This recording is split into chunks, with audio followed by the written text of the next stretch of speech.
بسم اللہ الرحمن الرحیم لقد كان لكم في رسول الله أسوة حسنة صدق اللہ العظیم وصدق رسولہ النبی الکریم الامین۔ تمام قسم کی تعریفات اللہ سبحانہ و تعالی جل جلالہ کے لیے، بے شمار درود و سلام ہو جناب سیدنا و مولانا و ساداتنا محمد الرسول اللہ صلی اللہ تعالی علیہ وآلہ وسلم کی ذات اقدس پر۔ عزیزان گرامی، انسانی زندگی میں رب ذوالجلال نے بہت ساری نعمتیں رکھی ہیں، اور اللہ کی ذات کی سب سے بڑی نعمت یہ ہے کہ اللہ نے ہمیں عقل سے نوازا ہے۔ ہمارے پاس دماغ ہے، عقل ہے، بصیرت ہے، ہم بات کو سمجھ سکتے ہیں، بات کو دیکھ سکتے ہیں، اس کا اندازہ لگا سکتے ہیں۔ کوئی بات غلط بات کہے کوئی شخص، ہم اس کی بات کو غلط بھی کہہ سکتے ہیں، اور اگر اس نے درست بات کہی ہو تو اس کی تمیز بھی ہمارے اندر موجود ہے۔ جب یہ فرق کی اور امتیاز کا تشخص رب تعالیٰ نے ہمارے اندر رکھا ہے بحیثیت ایک انسان کے، تو اللہ نے ہمیں جو احکامات اور مسائل دیے دین کی شکل میں، وہ بھی اسی لیے دیے تاکہ ہم ان کی پرکھ کریں، اور اگر ہمیں ان مسائل میں کوئی خرابی محسوس ہو تو ہم صحیح راستے کو اختیار کریں اور غلط راستے سے اپنے آپ کو بچا لیں۔ انسانی حقوق، ہر شخص اپنے حق کے لینے کے لیے کوشش تو کرتا ہے۔ میں اپنے حق کے لینے کے لیے غصہ بھی کرتا ہوں، دوسرے کے ساتھ بحث بھی کرتا ہوں، چونکہ مجھے معلوم ہے یہ میرا حق ہے۔ دوسرے شخص کا حق وہ کون دے گا، کون اس کا خیال رکھے گا، اس کا اندازہ اور خیال ہم بعض دفعہ اپنی زندگی میں نہیں رکھتے ہیں۔ اپنے حقوق کے لینے کے لیے ہر شخص کوشش بھی کرتا ہے، اس کے لیے جد و جہد بھی کرتا ہے، لیکن دوسرے کے حق کے متعلق انسان تھوڑا سا نرم پہلو اختیار کرتا ہے۔ انسانیت کے بھی حقوق ہیں، جس طرح ہم سب یہ بات جانتے ہیں اللہ کا سب سے بڑا حق کیا ہے کہ اللہ کو ایک مانا جائے، اور نبی اکرم صلی اللہ علیہ وآلہ وسلم کو آخری نبی تسلیم کیا جائے۔ قرآن مجید کا یہ حق ہے کہ کلام اللہ کو خوبصورت تلفظ کے ساتھ، خوبصورت آواز کے ساتھ پڑھا جائے، اور اسی طرح مسجد کا حق یہ ہے کہ مسجد میں آتے ہوئے کوئی بدبودار چیز کھا کر نہ مسجد میں آیا جائے۔ یہ وہ بنیادی حقوق ہیں جس چیز کا ہم پاس رکھتے ہیں۔ اسی طرح انسانیت کے بھی حقوق ہیں۔ سوسائٹی میں رہتے ہوئے، معاشرے میں رہتے ہوئے ہمارے ساتھ ارد گرد بسنے والے بندوں کے کچھ حقوق ہیں، ان کا بھی پاس رکھنا ہے، ان کا بھی خیال رکھنا ہے، ان کو ہمارے ذریعے سے کوئی تکلیف نہ پہنچ جائے۔ نماز کی کثرت یہ ایک اچھا فعل ہے، آپ نماز پڑھیں، آپ روزے رکھیں، آپ زکوٰۃ دیں، آپ حج کریں، آپ عمرے کریں، یہ عبادات ہیں، یہ اللہ کے حقوق ہیں۔ ان کو بروئے کار لاتے ہوئے ہمیں خوشی محسوس ہوتی ہے۔ بعینہ ہی اسی طرح جب اللہ کے بندوں کی باری آئے تو اس میں ان کے حقوق بھی پورے کرتے ہوئے خوشی محسوس ہونی چاہیے، وہ بھی عبادت ہے۔ اللہ کی مخلوق کو خوش رکھنا یہ بھی عبادت ہے۔ نماز پڑھنے میں اجر ملتا ہے، اسی طرح کسی بے گھر مسلمان کے لیے تعاون کرنا یہ بھی عبادت ہے، یہ بھی اجر دیتا ہے۔ صرف عبادت کی طرف ترجیح دینا اور اس کو مقدم رکھنا ٹھیک ہے، اچھی عادت ہے، آپ نمازوں کے اندر اپنی ذات کو جنت کے قریب کرتے ہیں، لیکن حقوق العباد میں بہت پیچھے ہیں، بندوں کے حقوق میں بہت پیچھے ہیں، اللہ کے حقوق میں بہت آگے ہیں۔ اب تو وہ بھی نہیں رہا، اللہ کے حقوق بھی نہیں صحیح طور پہ ہم ادا کر پاتے۔ 5 نمازوں میں سے کبھی 3 پڑھ لیں، کبھی 2 پڑھ لیں، کبھی 1 پڑھ لی، من چاہا تو مسجد میں آ گئے، دل نہیں چاہا تو مسجد سے دور رہے۔ یہ کوئی مومنانہ زندگی نہیں ہے، بلکہ حقیقت میں اس پہلو کو سمجھنے کی کوشش کریں۔ آج کا سبق یہ ہے کہ حقوق العباد بھی ہیں، حقوق اللہ بھی ہیں، اللہ کے بندوں کے بھی حقوق ہیں اور اللہ کے بھی حقوق ہیں، ان دونوں کے درمیان توازن سے چلنا ہے۔ توازن کیسے ہے؟ اسلام نے رہبانیت کو پسند کیا ہے۔ رہبانیت کیا ہے؟ انسان کی بیوی گھر ہو، اس کے بچے گھر ہوں، اس کی ماں گھر ہو، اس کے ابا گھر ہوں، اس کے سارے اہل و عیال گھر میں موجود ہوں، اور وہ شخص یہ کہے کہ میں نے اللہ کی تلاش کرنے کے لیے اپنے جسم کے ساتھ پتہ باندھ کے جنگل میں نکل جانا ہے، وہاں بیٹھ کے میں ذکر کروں گا، میں اذکار پڑھوں گا اور میں اللہ کو پالوں گا۔ ارے اللہ کے بندے، اللہ کو پانے کا یہ طریقہ ٹھیک نہیں ہے۔ اللہ یوں نہیں ملتا۔ اللہ کو حاصل کرنا ہے تو کس انداز میں کرنا ہے؟ اللہ کے بتلائے ہوئے طریقوں کے مطابق چلو گے تو اللہ ملے گا۔ تنہائیوں میں اپنے آپ کو بھیجو گے، اللہ کی مخلوق کے ساتھ ظلم کر رہے ہو، بیوی گھر ہے، بچے گھر ہیں، اہل و عیال گھر میں موجود ہے، ان کے خورد و نوش کا سامان نہیں کیا، خوراک کا انتظام نہیں کیا، کچھ بھی نہیں کیا، اور انسان اپنے جسم کے ساتھ پتہ باندھ کے یہ سمجھتا رہے کہ میں مسجد سے اور بال خانوں میں اور خانقاہوں میں بیٹھ کر، جنگلات میں بیٹھ کر اللہ کی عبادت کروں۔ اسے عبادت نہیں کہتے۔ اس بات کو سمجھنے کی کوشش کیجئے۔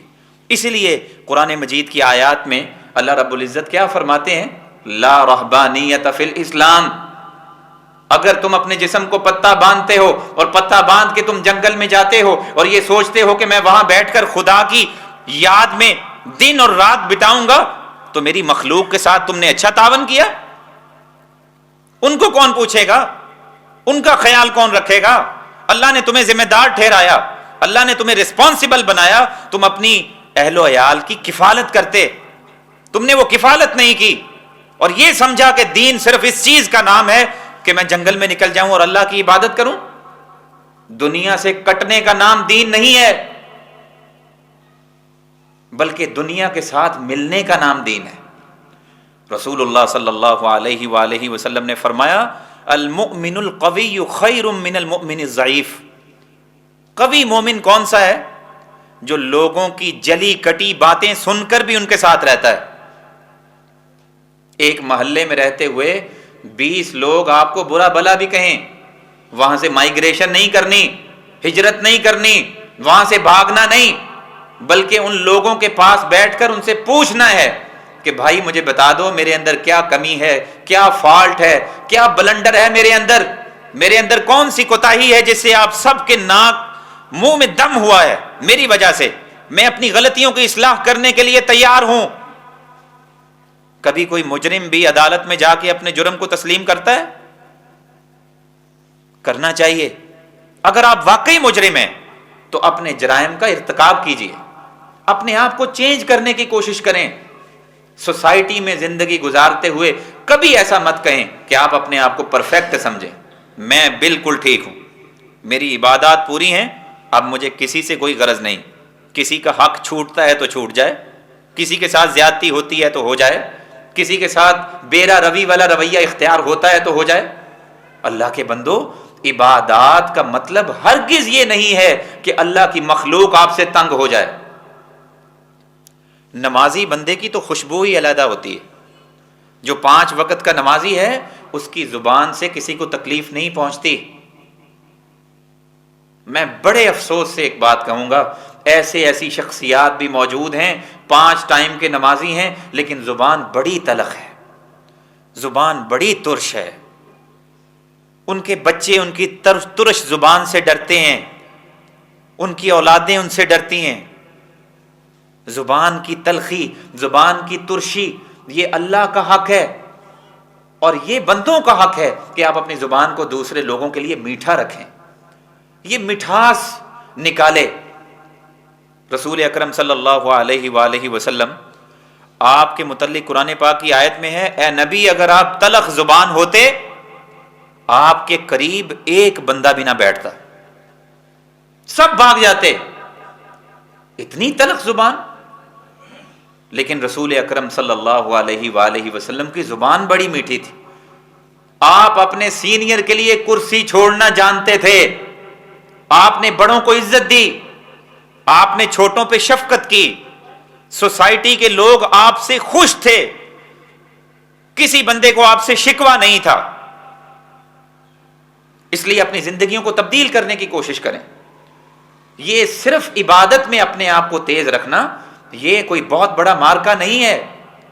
میرے انتہائی عزیز اور میرے انتہائی واجب الاحترام ساتھیوں، بزرگوں اور دوستوں، میں یہ سبق آج کتاب و سنت کی روشنی میں آپ کو دینا چاہتا ہوں کہ دو چیزیں بہت زندگی میں اہم ہیں، ایک حقوق اللہ ہیں اور ایک حقوق العباد ہیں۔ اللہ کی مخلوق کے جو حق ہیں ان کو غور سے سنیے کہ وہ کیا کیا ہیں، پھر اس کے اوپر عمل کرنے کی کوشش کریں۔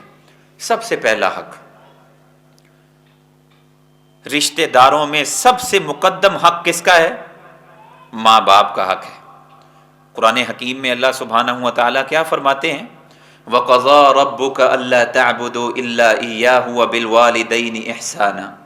کیا کہا؟ وَبِالْوَالِدَيْنِ إِحْسَانًا إِمَّا يَبْلُغَنَّ عِندَكَ الْكِبَرَ أَحَدُهُمَا أَوْ كِلَاهُمَا فَلَا تَقُل لَّهُمَا أُفٍّ۔ تمہارے ماں باپ زندہ ہوں تو اپنے ماں باپ کے ساتھ اچھے سلوک سے پیش آؤ، ان کو کیا تک نہ کہو، ان کو اف تک نہ کہو۔ میں آپ سے سوال کرتا ہوں، اف کا کوئی مطلب ہے؟ اف کے لفظ کا کوئی مطلب نہیں، لیکن یہ اف کا لفظ ہم تب بولتے ہیں جب ہمیں کسی شخص سے اذیت پہنچتی ہے، جب ہماری زندگی میں کسی کی طرف سے تکلیف پہنچتی ہے، قلق پہنچتا ہے، مصیبت پہنچتی ہے، تو ہم کیا کرتے ہیں؟ اف، اذیت ہوتی ہے نا۔ تو اللہ سبحانہ و تعالی قرآن حکیم کے اندر ماں باپ کے حق کو بتاتے ہوئے ہمیں سمجھا رہے ہیں کہ اے بنی آدم، اے اللہ کی مخلوق، میری بات غور سے سنو، توجہ سے اس بات پہ کان دھرو۔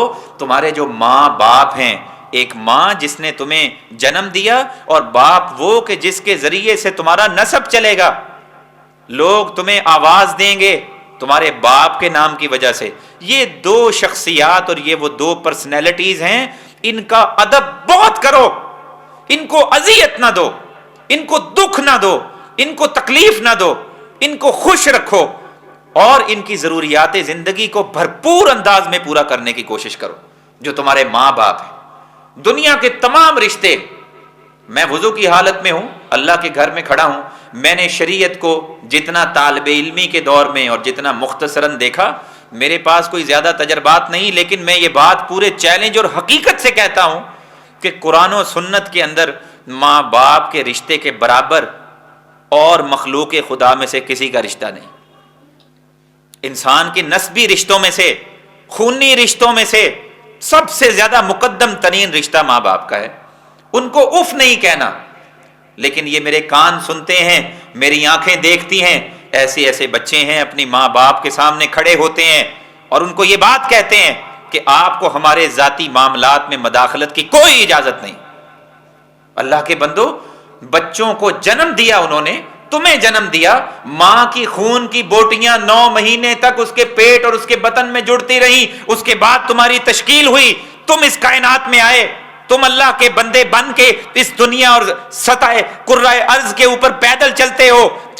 کیوں چلتے ہو؟ تمہارے ماں باپ کی یہ تم پہ سب سے بڑی ایک احسان اور نعمت ہے کہ انہوں نے تمہیں جنم دیا۔ ان کو اف تک نہ کہو، یہ سب سے پہلا حق ہے جو خونی رشتوں میں سے ماں باپ کا ہے۔ وہ آیا نا اللہ کے رسول صلی اللہ علیہ وسلم کے پاس، اس نے یہ سمجھا کہ شاید جہاد کرنے سے، خون کی ندیاں بہانے سے میری بخشش ہو جائے گی۔ قریب آئے اور آ کر عرض کی، یا رسول اللہ صلی اللہ علیہ وآلہ وسلم، میں جہاد پہ آپ کے ساتھ جانا چاہتا ہوں۔ اب جہاد کی فضیلت کیا ہے آپ سب جانتے ہیں، خون کا قطرہ زمین پہ گرنے سے پہلے انسان کی بخشش ہو جائے گی، یہ جہاد ہے۔ اتنا فضیلت والا کام، اس کے لیے گزارش کی، التماس کی، مؤدب بن کے رسول اکرم صلی اللہ علیہ وآلہ وسلم کے قدموں میں حاضر ہوئے اور عرض کی یا رسول اللہ میں جہاد پہ ساتھ جانا چاہتا ہوں۔ رسول اللہ صلی اللہ علیہ وسلم نے ٹیک لگائی ہوئی تھی، آپ نے ٹیک چھوڑ دی، آپ آگے ہو کر بیٹھے اور آپ صلی اللہ علیہ وسلم نے فرمایا کیا تمہارے احی والداک، احی والداک، تمہارے امی ابا زندہ ہیں؟ عرض ہوئی یا رسول اللہ جی ہاں، میری امی بھی زندہ ہیں، میرے ابا بھی زندہ ہیں۔ فرمایا فجاہد، جاؤ اور اپنی ماں کے قدموں کے اندر سے جنت کو تلاش کر لو۔ اجازت نہیں دی، آپ نے روک دیا۔ اللہ اکبر کبیرہ، کہاں جہاد اور کہاں ماں باپ کی فضیلت؟ ان دونوں کو اگر کمپیئر کریں، جوڑیں، تو رسول اکرم صلی اللہ علیہ وآلہ وسلم نے ترجیح کس کو دی؟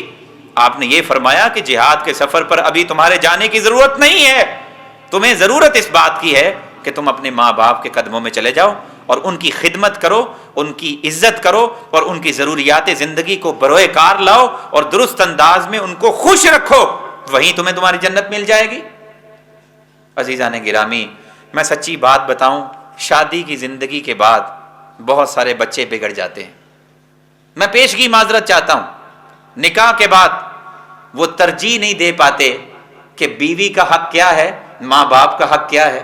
اس میں بعض دفعہ بعض بچے اپنی بیگمات کے حقوق کو ترجیح دینی شروع کر دیتے ہیں، اور بعض بچے اور اولادیں وہ اپنے صرف ماں باپ کے حقوق کو ترجیح دینی شروع کر دیتے ہیں۔ ایسا نہیں ہے۔ میں نے کیا بات بتائی؟ حقوق کے اندر توازن اور مساوات پیدا کریں، جس کا جو حق بنتا ہے اس کو وہ حق دیں۔ کچن کے برتن کا حق ہے کہ وہ کچن میں ہو، بیت الخلاء کے ایک چیز کا حق ہے کہ وہ بیت الخلاء میں ہو، صحن کی چیز کا حق ہے کہ وہ صحن میں ہو، اور کمرے کی چیز کا حق ہے کہ وہ کمرے میں ہو۔ کبھی آپ نہیں دیکھیں گے کہ کسی شخص نے اپنے سر کے تاج کو اپنے سر سے اتار کر اپنے پاؤں کے اندر رکھ لیا ہو، کوئی اپنی پگڑی اتار کر اپنے پاؤں میں رکھ لے، اور کوئی اپنے پاؤں کی جرابوں کو اور ان جوتوں کو اٹھا کر اپنے گلے کے اندر ڈال لے، اپنے سر کے اوپر رکھ لے۔ ایسا نہیں ہے۔ لباس میں بھی جو بازو میں جانے والا لباس ہے اسے بازو میں پہنا جاتا ہے، جو قمیض ہے وہ قمیض ہے، جو کرتا ہے وہ کرتا ہے، جو تہبند ہے وہ تہبند ہے۔ کبھی کسی نے اس کو برعکس نہیں کیا۔ معاشرہ اس چیز کو عقلی طور پر بھی قبول نہیں کرتا، تو آپ کیسے اپنے ماں باپ کے حق کو گرا کر کسی اور کے حق کو اس کے اوپر ترجیح دے دیتے ہیں؟ یہ عادات اچھی نہیں۔ اس چیز کے اوپر اپنے آپ کو اویئر کریں، اپنے شعور کو چینج کریں، اپنی عقلوں کو جنبش دیں کہ قرآن اور حدیث ہمارے گھریلو مسائل کو جتنے حد تک درست کرتا ہے ہم نے کبھی اسے پڑھا ہی نہیں، کبھی کتاب و سنت کو اس نقطۂ نگاہ سے تعلیم ہی حاصل نہیں کی کہ میرے گھر کے اندر حالات بدل جائیں۔ اسلام ایک ضابطہ حیات ہے، آپ کو بیت الخلاء کے مسائل بھی بتاتا ہے، آپ کو تجارت کے اصول بھی بتاتا ہے، آپ کو جہاد کے اصول بھی بتاتا ہے، آپ کو حج کا طریقہ بھی بتاتا ہے، عمرے کا طریقہ بھی بتاتا ہے، روزے کے متعلق کیا جائز ہے، کیا مباح ہے، کیا حرام ہے، ساری تفصیلات شریعت اسلامیہ کے اندر موجود ہیں۔ لیکن مسجدیں غیر آباد ہو گئیں۔ مسجدوں کے اندر اگر علماء اکرام آپ کو تربیت کے لیے کوئی ورکشاپ کرتے ہیں، کوئی درس دیتے ہیں، کوئی تعلیم کے لیے کوئی اہتمام کرتے ہیں، تو اپنے دلوں کو ولولہ انگیز بنائیے، شوق سے اڑتے ہوئے دنیا کے سارے کام چھوڑ کر دین کی بات کو سمجھنے کے لیے سب سے پہلے مسجد میں آیا کریں، اپنی مسجدوں کو آباد کریں، آپ کے گھر چینج ہو جائیں گے۔ یہ وہ خانقاہیں ہیں۔ آپ کو کیا لگتا ہے کہ فوج آپ کو سمجھائے گی شریعت؟ آپ کو ڈاکٹر سمجھائے گا شریعت؟ آپ کو وکیل بتائے گا شریعت؟ آپ کو کون بتائے گا؟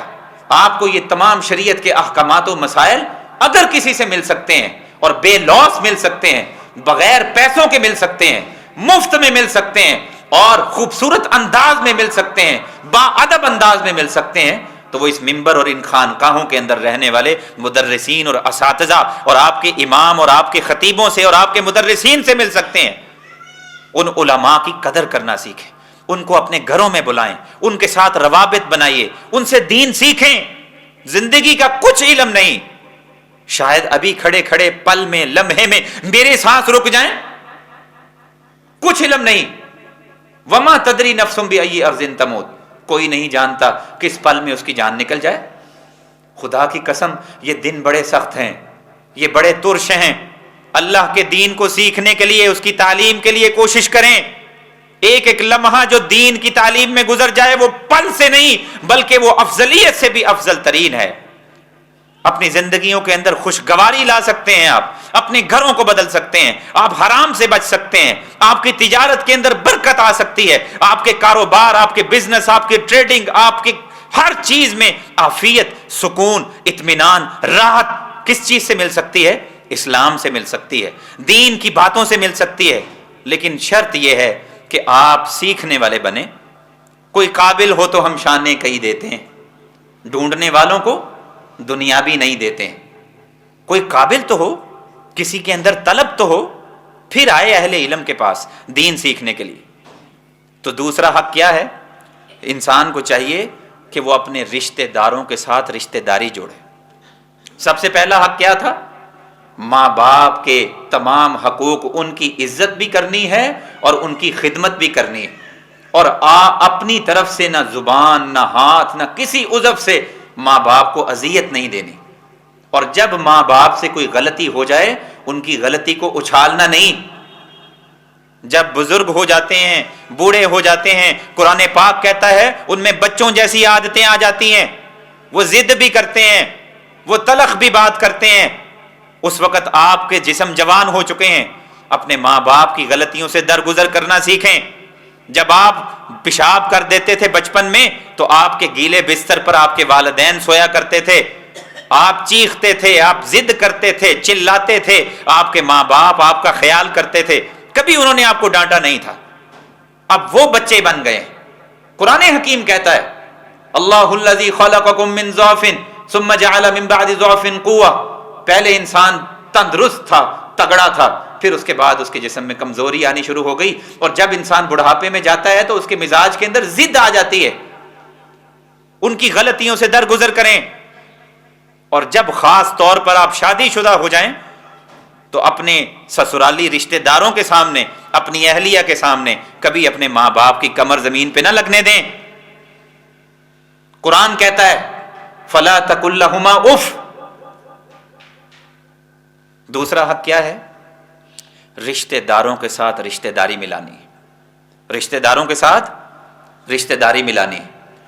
جب یہ آیت نازل ہوئی وَأَنذِرْ عَشِيرَتَكَ الْأَقْرَبِينَ، سورہ شعراء کی آیت ہے. اللہ سبحانہ و تعالی نے حکم دیا اے نبی صلی اللہ علیہ وآلہ وسلم، آپ اپنے رشتہ داروں کو دین کے احکامات کے متعلق خیر خبر دیں، ان کو ڈرائیے، اللہ کے عذاب سے ان کو خوف زدہ کریں. جب یہ آیت نازل ہوئی رسول اللہ صلی اللہ علیہ وسلم نے اپنی ساری برادری کو اکٹھا کیا، سارے چاچے بابے اکٹھے کیے، سارے رشتہ دار اکٹھے کیے. پھر رسول اکرم صلی اللہ علیہ وسلم نے ایک ایک کو مخاطب کر کے فرمایا یا بنی کعب بن لؤی، اے بنی کعب بن لؤی کے اہل و عیال والو، یا بنی عبد مناف، اے عبد مناف کی اولاد. پیڑیاں ہوتی ہیں نا، پیڑیاں، ان ساری پیڑیوں کو جمع کیا. اور رسول اکرم صلی اللہ علیہ وسلم نے سب کو مخاطب کر کے کیا فرمایا؟ یا بنی ہاشم، اے بنو ہاشم، اس کے قبیلے کے لوگوں. اور پھر آخر میں اپنی بیٹی کو بھی مخاطب کیا. کیا فرمایا؟ یا فاطمہ بنت محمد صلی اللہ علیہ وآلہ وسلم. آپ نے فرمایا اے فاطمہ، محمد کی بیٹی صلی اللہ علیہ وآلہ وسلم، میں تمہیں بھی مخاطب کرتا ہوں. انی لا املک لکم من اللہ شیئا، میں اللہ کے مقابلے میں تم لوگوں کے ساتھ کوئی تعاون نہیں کر سکتا. کہیں یہ نہ سمجھ لینا کہ میرے بابا پیغمبر تھے، کوئی میرا رشتہ دار یہ بات نہ سمجھ لے کہ میں آخری نبی ہوں، لہٰذا ہمارے لیے شفاعت کافی ہوگی، ہمیں نام ہی کافی ہوگا، کوئی سفارش چل جائے گی. فرمایا سأبلھا ببلالھا، میں اپنی دنیا کی زندگی میں جیتے ہوئے خدا کی قسم کھا کر کہتا ہوں میں اپنے سارے رشتہ داروں کے ساتھ ان رشتوں کو جوڑتا رہوں گا، میں کبھی ان کے اندر کوئی کمی نہیں کروں گا. لیکن آخرت میں جب اللہ رب العزت نے حساب و کتاب لیا تو کسی کے اگر نامہ اعمال میں خرابی آ گئی میرا نام استعمال نہ کرے کہ محمد عربی صلی اللہ علیہ وسلم آخرت میں مجھے بچا لیں گے، ایسا نہیں ہے۔ اللہ اکبر کبیرہ۔ عزیزان گرامی، خاندان میں رسول اکرم صلی اللہ علیہ وسلم کا اتنا اثر و رسوخ تھا کہ آپ نے جب سب کو دعوت دی تو آپ کے گھر میں آئے اور آپ نے سبھی کو بلایا۔ اس کا مطلب یہ کہ ہمارے پیارے پیغمبر جناب محمد الرسول اللہ صلی اللہ علیہ وآلہ وسلم، جن کی احادیث ہم پڑھتے ہیں اور احادیث کو پڑھنے کے بعد سمجھتے ہیں، آپ صلی اللہ علیہ وسلم کے اپنے خاندان میں تعلقات کسی سے خراب نہیں تھے۔ جن کے ساتھ تعلقات خراب ہونا ان لوگوں کو دعوت نہیں دی جاتی۔ بعض لوگ بڑے فخر سے یہ بات کرتے ہیں، ہم نے اپنا سٹیٹس بدل لیا ہے، گاڑی لے لی، شہر میں مکان لے لیا، اپنے عزیز رشتہ داروں کے ساتھ منہ نہیں لگاتے، اور کوئی ان سے پوچھے تو وہ یہ جواب دیتے ہیں ہم نے اپنا سٹیٹس بدل لیا ہے، ہم نہیں ان کو ملتے، وہ اس قابل نہیں ہیں، وہ غریب ہیں، ہم امیر ہیں، ہماری بیٹھک اونچے لوگوں کے ساتھ ہے۔ اللہ اکبر۔ اپنے قریبی رشتہ دار جن کے متعلق رسول اکرم صلی اللہ علیہ وسلم نے فرمایا میں پیغمبر ہو کر ان کے ساتھ ہمیشہ رشتہ داری ملاؤں گا، اور آپ صلی اللہ علیہ وسلم کا ہی فرمان ہے کہ آپ نے کیا فرمایا؟ آپ نے فرمایا صلہ رحمی، رشتہ داری، اللہ کے عرش کو اس نے تھام لیا، اس نے اس کو پکڑ لیا، اور پھر اللہ سبحانہ و تعالی نے پوچھا کہ تم کیا چاہتی ہو؟ وہ رشتہ داری نے کیا جواب دیا؟ اللہ جو مجھے ملائے اسے ملا دینا، جو مجھے توڑے اسے توڑ دینا۔ اللہ رب العزت نے کیا جواب دیا؟ ٹھیک ہے، جو تمہیں ملائے گا میں اسے ملاؤں گا، جو تمہارے ساتھ زیادتی کرے گا میں اس کے ساتھ یہ کروں گا۔ رشتہ داری کو آپ کمتر نہ سمجھیے۔ کیا ہوا اگر کوئی غریب ہے تو؟ کیا ہوا اگر کوئی تلخ مزاج ہے تو؟ کیا ہوا اگر اس کے اندر کوئی کمیاں کوتاہیاں ہیں؟ کیا ہوا اگر اس نے آپ کی بیٹی کے گھر کے متعلق کوئی چغلیاں کر دی؟ کیا ہوا اگر اس نے آپ کے گھر کے متعلق کوئی غیبت کر دی؟ ایک غلطی کی بنیاد پہ 20 سال کسی دوسرے کو بلانے کے لیے ہم تیار نہیں ہوتے۔ یہ اسلام نہیں ہے، یہ بندوں کے حقوق ہیں۔ نمازیں اگر میری 5 پوری ہیں نا، اور میرا سگا بھائی مجھے دل میں بد دعا دیتا ہے اور میں اس سے ملتا نہیں، تو یہ مت سمجھیں، اس بھول میں نہ رہیے گا کہ آپ بڑے نیک ہیں۔ ہم لوگ نیک نہیں ہیں۔ نیک وہ ہے جو عبادتوں میں بھی آگے ہو اور رشتہ داری بھی ملائے، اس کا گھر اس سے خوش ہو۔ آپ گھر نہیں بدل سکے، زمانہ کیا بدلیں گے؟ آپ نے تو اپنا گھر نہیں تبدیل کیا، رشتہ داری توڑ رکھی۔ اس لیے آج سے یہ عزم کیجئے کہ پہل خود کرنی، آپ کی ناک نہیں کٹے گی، آپ کی عزت نہیں اچھلے گی، آپ اپنے غرور کو اپنے پاؤں کے نیچے لا کے روندیں، اپنے غصے کو، اپنے گلوں کو، اپنے شکووں کو ان کا ایک پتلا بنا کے اسے ذبح کیجئے، اپنے غصے اور اپنی جرت کا اور اپنی جھوٹی شان و شوکت کا پتلا بنا کے اسے ذبح کیجئے، پھر اس کے بعد معاشرے میں نکلیں، آپ کو محسوس ہوگا کہ آپ واقعتاً بڑے پرسکون ہو گئے۔ دلوں کے اوپر پریشانیاں ہیں، دماغوں کے اوپر نقصان ہیں، آنکھیں تھکی تھکی سی ہیں، کاروباروں میں برکتیں نہیں ہیں، گھر میں بچے ناراض ہیں، بیوی ناراض ہے، سب لوگ ایک دوسرے سے کٹے ہوئے ہیں، باہر کی دنیا میں بھی گھر کی دنیا میں بھی ہر چیز سے دور ہیں۔ کیوں؟ اس کی بنیادی وجہ یہ ہے کہ ہم نے عبادات کو ترجیح دی، اللہ کی مخلوق کے حق کو اپنے پاؤں کے نیچے روند دیا، اسے مسل دیا، گلاب کے پھول کو لے کر اسے اپنے ہاتھ کے اندر مسل دیا اور پھر اس سے خوشبو حاصل کرنے کی کوشش کرتے ہیں۔ ایسا نہیں ہوتا۔ اس لیے اپنی دوسرا حق کیا ہے کہ انسان رشتہ داریوں کو ملائے، اور تیسرا حق یہ ہے کہ جو کوئی بیمار ہو جائے اس کی عیادت بھی کیا کریں۔ جب کوئی بیمار ہو جائے اس کی عیادت کے لیے فون پہ رابطہ نہ کیا کریں، بلکہ وقت نکال کے اپنی گاڑی کا تیل لگا کر، سردی ہو یا گرمی ہو، اس بندے کے گھر پہنچیں اور اس کے دروازے پہ دستک دے کر اسے بتائیں کہ میں آیا ہوں، اس کے پاس بیٹھیں، اس کے ہاتھ کو اپنے ہاتھ میں لے کر دبائیں، اسے محبت سے یہ بات کہیں، لا بأس طہور انشاءاللہ، تم پریشان نہ ہو، اللہ تمہاری اس بیماری کو دور کرے گا، دعا دیا کریں۔ عربی کے ساتھ وابستہ ہوں۔ رسول اکرم صلی اللہ علیہ وسلم جب بھی کسی بیمار کی تیمارداری کے لیے جاتے تھے تو آپ کیا کہتے تھے؟ لا بأس طہور انشاءاللہ۔ یار ٹینشن کیوں لیتے ہو؟ یہ بیماری چٹکی میں گئی۔ تسلی دیتے ہیں، تشفی دیتے ہیں، دوسرے کو یہ بتاتے ہیں کہ برے حالات میں تمہارے ساتھ ہوں، تمہیں کسی چیز کی ٹینشن نہیں، تمہیں ادویات کی ضرورت ہے میں جیب سے لا کے دیتا ہوں، تمہیں کھانے کی ضرورت ہے میں اس چیز کا خیال کرتا ہوں، تم اگر اب بیمار ہو، بستر پہ پڑے ہو، کاروبار زیرو ہے، میں ہوں، میں تمہارے ساتھ تعاون کروں گا۔ یہودی بچہ ہے، رجل یہودی غلام یہودی، ایک بچہ بیمار ہوا، رسول اکرم صلی اللہ علیہ وسلم اس یہودی بچے کی تیمارداری کرنے کے لیے گھر لے گئے، اس کے گھر چلے گئے۔ جب گھر پہنچے تو رسول اکرم صلی اللہ علیہ وسلم نے اس کی تیمارداری بھی کی اور اس یہودی بچے کو کیا کہا؟ اسلم، اسلام قبول کر لو۔ اس بچے نے آنکھیں اٹھا کر اپنے والد کو دیکھا کہ مجھے ابو القاسم جناب محمد الرسول اللہ صلی اللہ علیہ وسلم یہ کہہ رہے ہیں کہ میں اسلام قبول کر لوں۔ اس کے باپ نے آنکھوں سے اشارہ کیا کہ قبول کر لو۔ اس بچے نے کلمہ پڑھا، مسلمان ہو گیا۔ رسول اکرم صلی اللہ علیہ وسلم اس کی تیمارداری کرنے کے بعد جب گھر کی دہلیز کو کراس کرنے کے بعد باہر تشریف لائے، پیچھے سے اس بچے کے باپ کی چیخ کی آواز آئی۔ رسول اکرم صلی اللہ علیہ وسلم پلٹ کر واپس گئے، دیکھا، پوچھا، انہوں نے بتایا بچے کی جان نکل گئی ہے۔ رسول اللہ صلی اللہ علیہ وسلم نے فرمایا والذی نفس محمد بیدہ، قسم ہے اس ذات کی جس کے ہاتھ میں میری جان ہے، اللہ نے تمہارے بچے کو جہنم کی آگ سے محفوظ کر دیا ہے۔ اس نے آخری وقت میں محمد عربی صلی اللہ علیہ وسلم کا کلمہ پڑھا ہے اور اس نے اپنی زندگی کو تبدیل کیا ہے، اللہ نے تمہارے بچے کو جہنم کے ایندھن سے بچا لیا ہے۔ عزیزان گرامی، آپ تو یہودی بچوں کی تیمارداری کے لیے ان کے گھر جاتے تھے، ہم اپنے سگوں کی تیمارداری کے لیے نہیں جاتے؟ دو بھائی ہیں، دیواریں سانجی ہیں، 10 سال ہو گئے ہیں، نہ خوشیوں میں نہ غمیوں میں، کچھ نہیں معلوم۔ یہ کیا ہے؟ یہ سیرت رسول ہے؟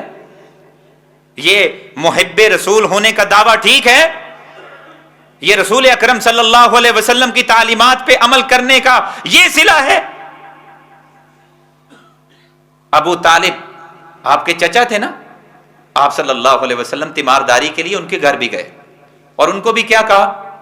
فرمایا یا عمی قل لا الہ الا اللہ کلمۃ احاج لک بہا عند اللہ، اے میرے چچا، اے میرے پیارے چاچے، آپ اسلام قبول کر لیں، لا الہ الا اللہ پڑھ لیں، میں اللہ کے سامنے آپ کے اس پڑھے ہوئے جملے کو پیش کروں گا اور میں کہوں گا اے اللہ میرے چاچے نے لا الہ الا اللہ پڑھ لیا تھا، میرے چچا کی بخشش فرما۔ لیکن قریب ابو جہل بیٹھا تھا، ابو جہل نے اکسایا، کہنے لگا اپنے باپ کے دین کو چھوڑو گے ابو طالب؟ وہ طنز، وہ تان، وہ ذہن کے اوپر لگ گیا۔ اس لیے یہ طنز اور یہ غصہ اور یہ شکوے یہ بہت بری چیز ہے۔ اپنے آپ کو ہمیشہ متوسط المزاج رکھا کریں، غصہ نہیں کرنا، غیظ و غضب نہیں کرنا، ناراضگی نہیں کرنی، یہ ذہن کو بھی کھا جاتا ہے، دل کو بھی کھا جاتا ہے، روح کو بھی متاثر کرتا ہے، جسم کی ساخت کو بگاڑ دیتا ہے۔